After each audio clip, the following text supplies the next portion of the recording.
In this demo, I'm going to show you how to find your secret recovery phrase and your private key for your wallet address in Coinbase Wallet. You'll want to know what these are so you can write them down again if you haven't. And if you ever want to export your wallet address into another wallet, let's say on your mobile phone or a different browser, you'll need to have your private key or your secret phrase to import it into that new wallet interface. First, I'm going to open my Coinbase Wallet in my browser in the top right where it's pinned. Next, I'm going to select Settings in the bottom right. Here I'll find everything about my wallet. To see my recovery phrase again, I'm going to select Recovery Phrase, type in my password, and say I will not share with anyone. Remember, I'm throwing this away.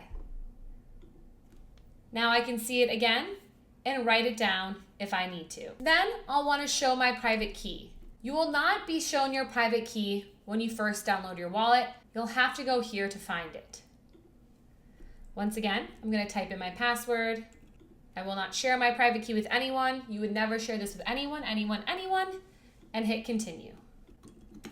Now I'm going to select the I. As you can see, this is a string of letters and numbers. You want to write it down and store it somewhere safe. I would never copy to clipboard. I do not keep private keys or recovery phrases on anything digital. I write everything down multiple times and store it in safe locations. And that is how you see both your recovery phrase and your private key in your Coinbase wallet. By having both of these written down, you can import this wallet into any other wallet interface, any other brand of wallet, any other type of wallet, like a mobile, maybe on a different browser, and have access to it in multiple locations.